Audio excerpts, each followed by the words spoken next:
I've been talking about doing the Neige sweatshirt top from Deer & Doe for a while now, and today we're going to do it together.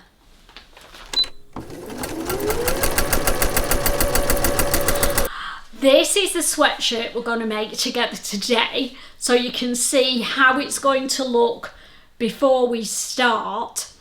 And before we start, I just want to have a little chat about sizing. Now, I'm a 35.5 bust in a B cup. There's 2 inches between my high and my main bust, so I'm a B cup. So I haven't made any bust adjustments to this pattern. I've sewn up a size 40 and taken a couple of inches off the length and an inch, I think, off the sleeves. I've added cuffs onto mine because I like a cuff. Hi there, I'm Christine the Gemini Stitcher and welcome to my sewing space. Yes, it's time to make the Neige together. So I hope that you've got your fabric and your notions ready.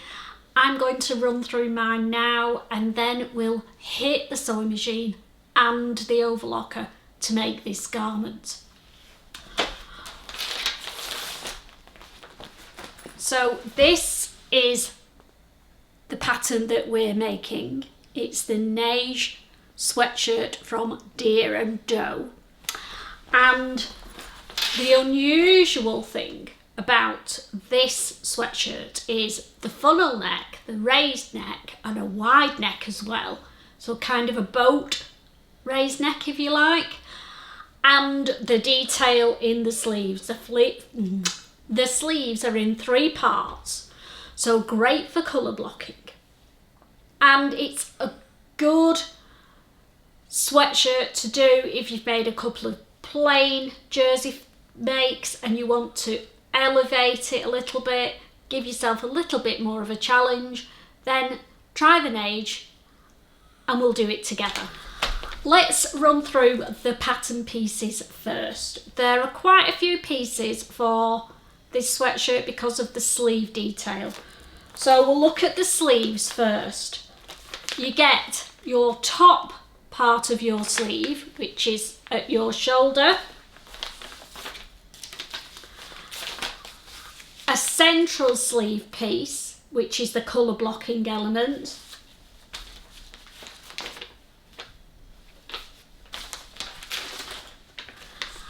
and the bottom part of your sleeve.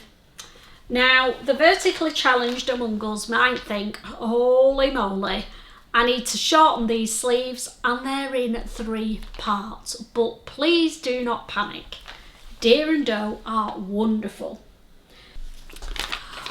So to alter the sleeves, you do it in the top section of the sleeve. Just let me unpin mine and then you can see.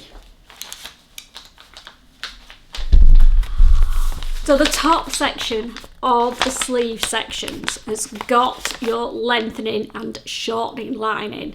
So I have shortened mine by just over an inch in total, only in the top section. So once you've done that, shorten it by how much your total sleeve length needs shortening by. And then if you're worried about it, do a mock-up of a sleeve, cut all 3 pieces out, sew it together, put it on your arm and check that you're okay with the placement. The important part is that that central part spans your elbow area. But I'm confident that I'm okay with this, so I've shortened mine by an inch.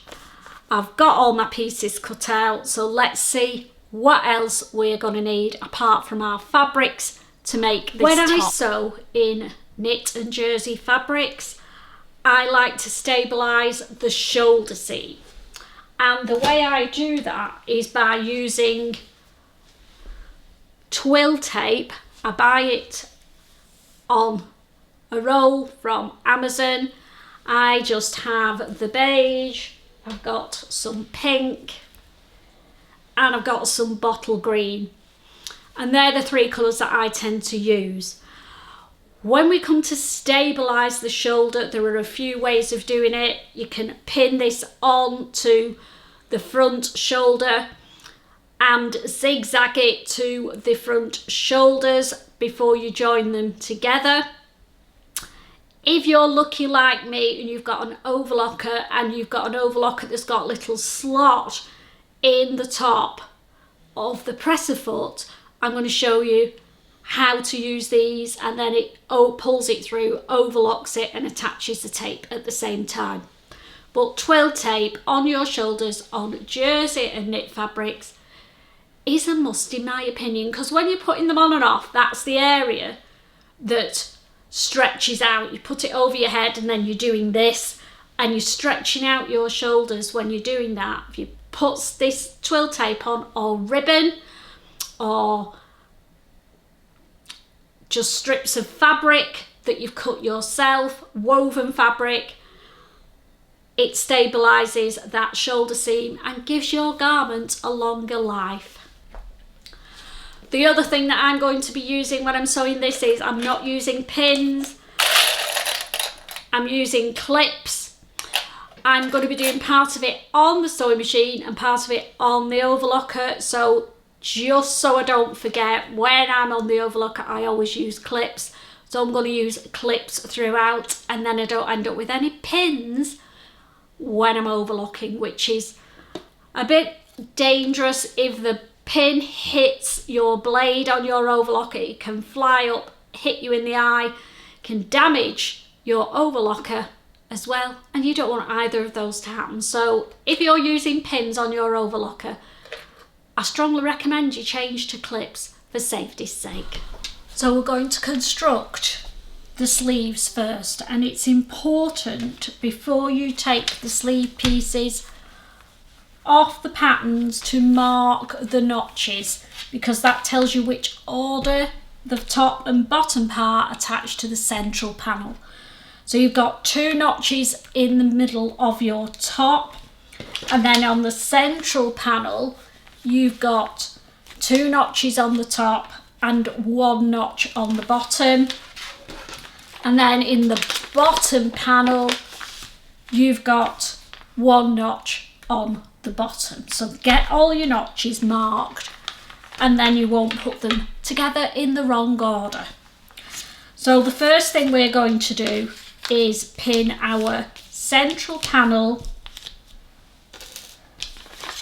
which I've done in a contrast fabric, to the top and line up the notches. So take 1 top panel, 1 central panel, find the 2 notches on your centre panel, right sides together, match the notches up,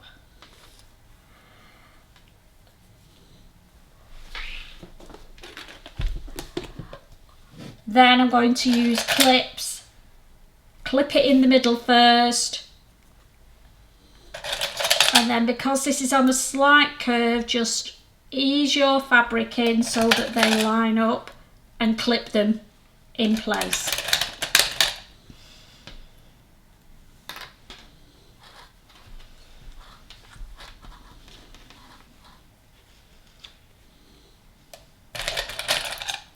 If you find they don't line up, clip the outside edge first and then ease the rest in towards the centre where you've already clipped those notches.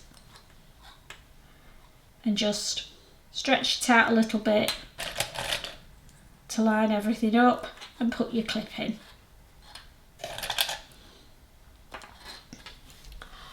So I'm going to do that for the other one, then we're going to go to the overlocker and I'm going to overlock that in place.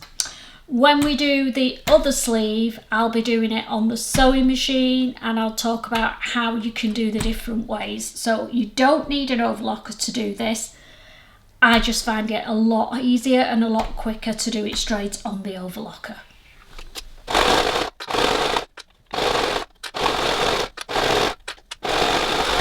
So there's our first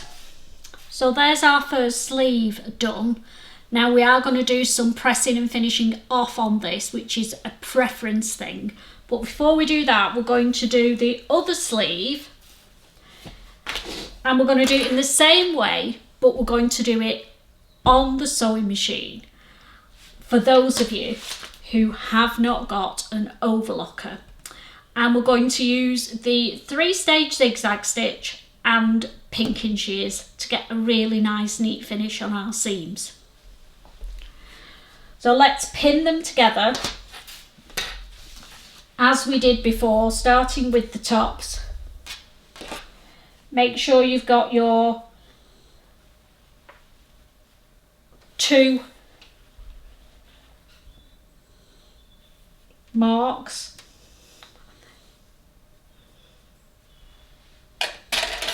Lined up in the middle.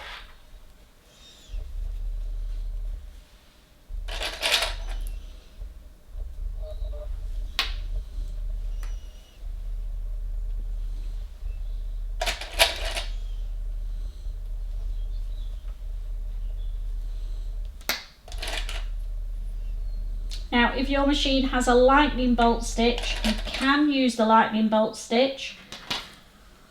But to cover all the bases, some of the more basic machines do not have that.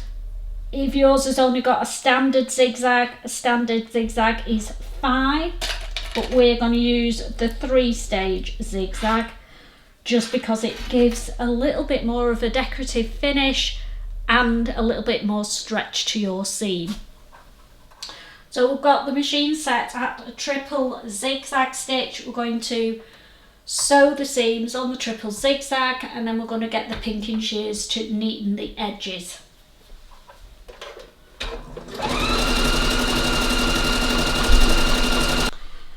So I've finished and joined the centre panel on both of the sleeves now. This one has been done on the overlocker with a cream overlocking thread.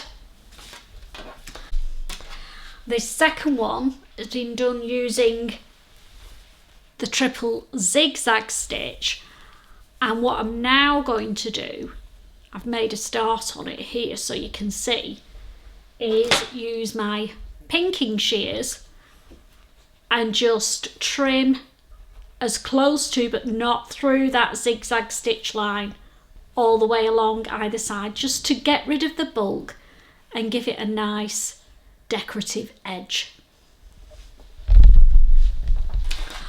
So the 2 sleeves of sections have all been attached together. This one is the one done with the triple zigzag stitch and the pinking shears, and this one is the one that I've done on my overlocker. I prefer the overlocker, but if you prefer the other version, absolutely fine. Or if you haven't got an overlocker, this is a way that you can do it. You don't have to do the pinking shears because these sort of fabrics don't fray, but I think it reduces the bulk and gives a nicer finish on the inside. So that's what the outside now looks like. Now, the next thing that I'm going to do is press the seams into the middle section, and then on the outside I'm going to do a twin needle on both those seams, just so that that seam on the inside doesn't irritate and tickle my arm. I've completed my twin needle, so I've done it, I don't know if you can see, so I've done it that side and that side of that centre panel.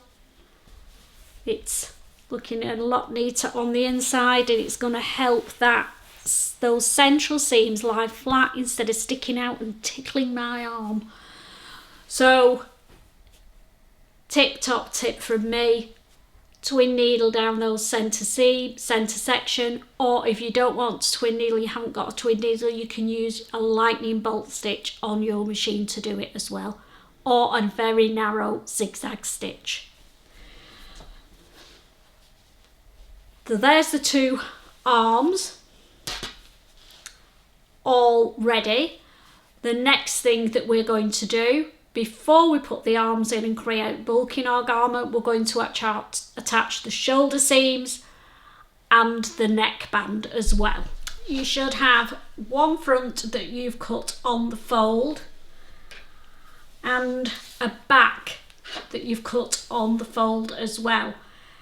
If you've made a mistake and you've not cut them on the fold, do not panic at this point. Just join the two together and you'll have a feature seam down the middle of the front and the back. Not a problem, but sew them together with a very narrow seam. So we're going to attach the shoulders together, which is this section here. Now remember, wind back to the beginning when I mentioned twill tape. This is the twill tape I use. I get it by the metre on Amazon. I think I buy it in 5 metre lengths. Really cheap, but if you want to use up some old narrow ribbon, gross grain ribbon is brilliant, but any old narrow ribbon will do. So there's two ways of doing this. You can get the front of your garment, and before you sew the seat front to the back, just pin your ribbon or tape to where the front seam allowance will be and zigzag it to the front, and then sew the front to the back and incorporate the twill tape into your seam. You don't want to sew down below it because then it's not going to give the structure at the seam that we're after. So make sure it's part of your seam but not showing on the outside, if that makes sense. I'm going to be doing mine on my overlock, so we'll go over there now and I'll show you how magically mine will do it. And if yours has got a slot in the front of your presser foot, yours will do the same as well. So I've got my twill tape in my machine. I've thread it through the top little hole and pulled it through to the back, and then I just rest it on the middle of the presser foot and the machine does the magic. So we're literally going to overlock both shoulder seams, and because I've threaded that twill tape through the top, it will sew in as we go.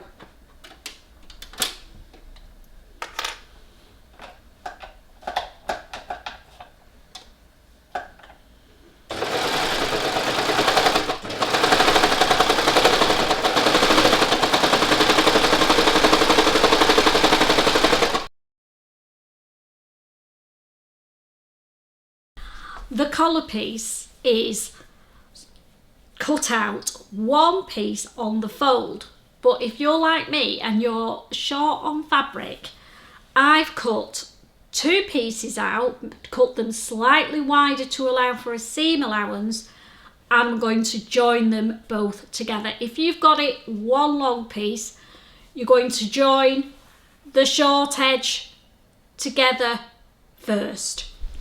So there we go, the neckband all done in a loop. I'm going to press the seam allowances open just to reduce the bulk in those seams. But before I do that, I'm going to check this thing actually fits over my head. Call me paranoid or what, there's nothing worse finishing the whole jumper and then not being able to get the damn thing on. So let's give it a go. This is quite a wide neckband. Obviously it's going to be folded in half, but I can comfortably get that over my head. Happy with it. So I'm going to press open the central seam allowance, and then wrong sides together we're going to press it so that it's in half like that, and then get it attached to the jumper. All pressed in half. The other thing that you may not see on here, because mine's got 2 side seams, they're going to go at the shoulder seams on both sides. If you've got one seam, it needs to go at the centre of the back so that you can't see it. But what you need to do is mark the quarter marks so that you can evenly distribute your neckband. So obviously halfway are my 2 side seams. So then I've folded it so the 2 seams line up and then pressed it again. So I've got 4 points now. I've got the 2 seams plus a quarter mark for the front and a quarter mark for the back. So let's get this clipped on to our neckband. I've got the neckband all clipped in, and you will probably notice if you quarter it like I've done that you have to stretch it a little bit more at the front than you do at the back because of the scoop of the neck, but that helps the neckband to sit properly at the front and not bag out. So that is perfectly normal. Stretch more at the front to fit than the back. Now, I'm going to do this as if I'm a beginner, because what I would normally do now is just attach that straight on the overlocker. But I appreciate that if you're a beginner, then that can be quite daunting. So what I'm going to do is attach it with a normal straight stitch on the sewing machine. Not a tiny stitch, so we're going to go up to about a 4 length on mine, because it's like a kind of tacking stitch but a bit smaller. And then you can either do your triple zigzag and pinking shears or the overlocker. When you're doing your sewing, make sure you stretch out that neckband on the inside where it needs it, particularly at the front, and make sure you've got the 2 layers and 2 layers of the collar and the neckband lying flat. Take your time because you don't want any puckers in your neckband. So take your time, sew it from the neckband side, but make sure that you don't get any puckers in your sweater as you do it. Ta-da! I've stitched it all on the sewing machine. I used the edge of my presser foot as the guide. So we've done that all the way round. Then before you overlock or zigzag, just check all the way round and make sure you've not got any nasty little tucks. If you have, just unpick either side of it, pull it out, stretch it a little bit gently and go over that again to get rid of the tuck. So there we are, we've got the neck on. Now I'm going to use my overlocker to finish the seam off and actually make the proper seam, because don't forget this is just tacking stitches. So you need to make sure you're going over where the tacking stitches are, and then that isn't the seam, the overlocking is, or your zigzag is. There we go, I've overlocked all the way around and I've caught in the middle of the overlocking the tacking stitch that I'd done, so it no longer exists, because you don't want that to be your seam on the outside. It won't work properly. What we're going to do now is press that seam that we've created down towards our garment, and then we're going to put the twin needle back in the machine and top stitch all the way around there to secure, again, to make that seam lie flat and not get all itchy around our neck area. You can do twin needle, or you can do a lightning bolt or a tiny zigzag stitch on your machine, but it needs to be a stitch that's got stretch in it, Otherwise it's going to compromise that seam when you're pulling it over your head, and the chances are it will the thread will snap. So let's get it pressed and top stitched. And that's the top stitching done all the way around the neckband. If you don't know where to stitch it and where to line it up, I use the inside edge of my presser foot as a guide up against the edge that I'm sewing on. So that's all done, the neckband's all in. Now we need to attach the sleeves, zip up the sides, and then decide if we're putting cuffs on or not. Now with this pattern there is no front and back to the sleeve, they're both the same, but what you do need to do is put a little notch in the centre of the sleeve head and line that up with your shoulder seam, just so that it's even front and back. I've opened up the front and back, so one side here is the front and the other side's the back. Right side facing up, get your sleeve, find your little centre notch. Wrong side facing up so that they're right sides together, line that little notch up with the centre.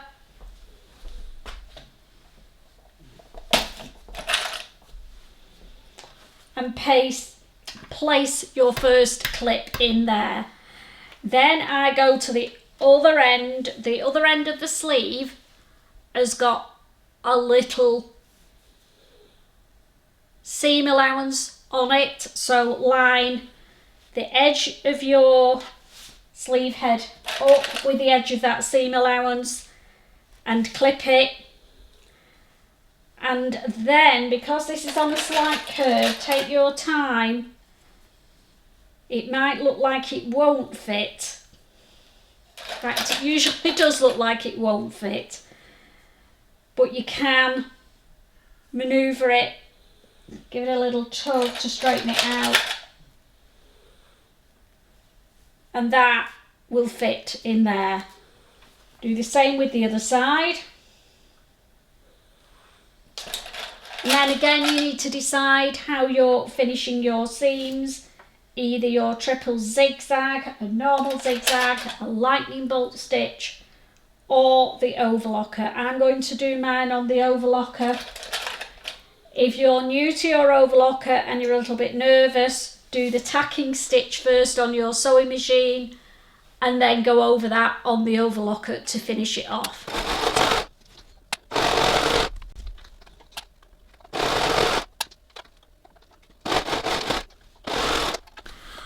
Sleeve heads are in.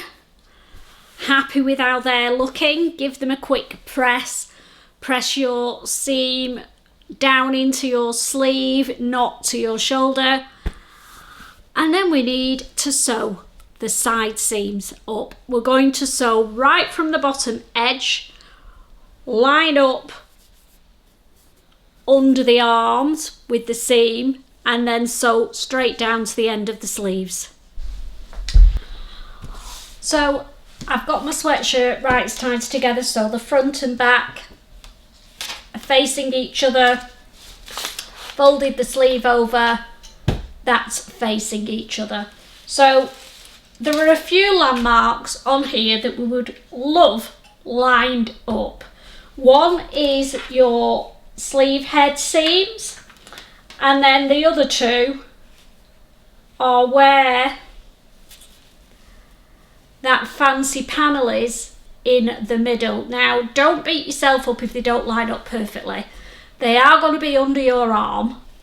So unless somebody's ogling your armpits, we're not really going to see them, are they? But you would know, and it's nice to get them right. So here is what I do. Get a pin. I'm going to start with the sleeve head first. Push it from about an inch down from the wrong side to the right side, right on that seam there. Then do the same with the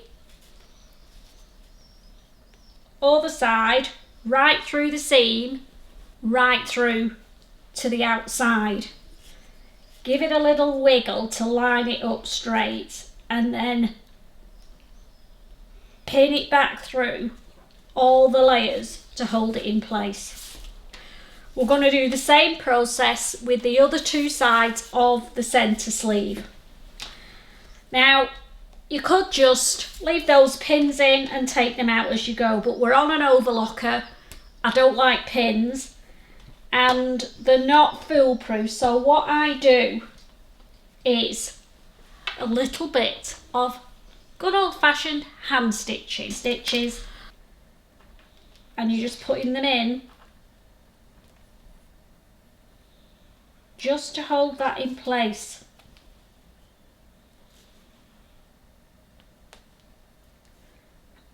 As I said.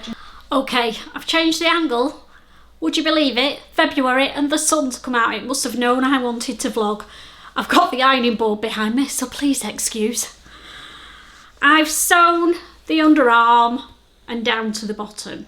Now remember I said sew it and on a wing and a prayer, do the bit of hand stitching and hope that it works. I'm fessing up because I am just a home sewer like you guys. And mine, even though I did all that work, are very slightly out on one side under the arm. The other one matches, that one doesn't. And that's just the way it goes. It's underneath my arm. As I've already said, the only way someone's going to see that is if they're sniffing my armpits. And that is just plain weird. Okay, so I've got the top on. I'm pleased with where the elbow detail is. There's my elbow, virtually in the middle of it, so just altering it at the top has worked. I think I'm happy with how it's fitting at the hem, so I'm just going to turn a hem up there like that, and because I want it slightly cropped. I'm wearing it with trousers similar to this but in that colour. But I think on the sleeves I want to put a proper cuff on, and that's a personal thing. I just think it'll bring the burgundy in with the top a bit more, and I won't keep doing this with my sleeves. It'll make them more secure. So I'm going to put the cuffs on now and hem the bottom. So I've cut two cuffs out. Now I've cut these out of cuffing or ribbing fabric, so it's a bit more stretchy.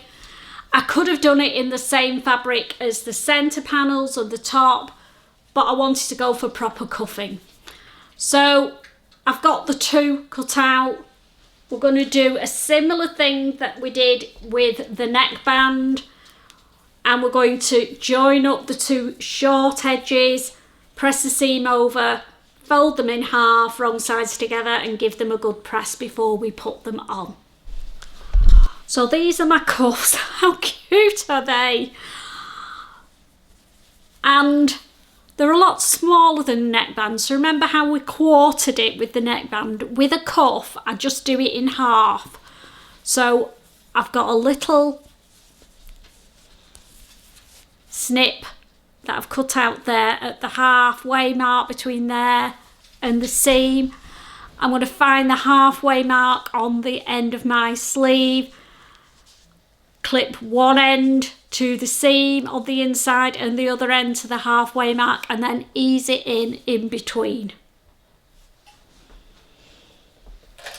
So there we go, there's my cuff in. Now, being a super duper sewer, I would normally just go on the overlocker and whiz that on, but I'm doing it beginner friendly way. So we're going to do the tacking stitch again first, then like we did with the neckband, then either overlock over it or 3-point zigzag or lightning bolt stitch over the tacking stitch.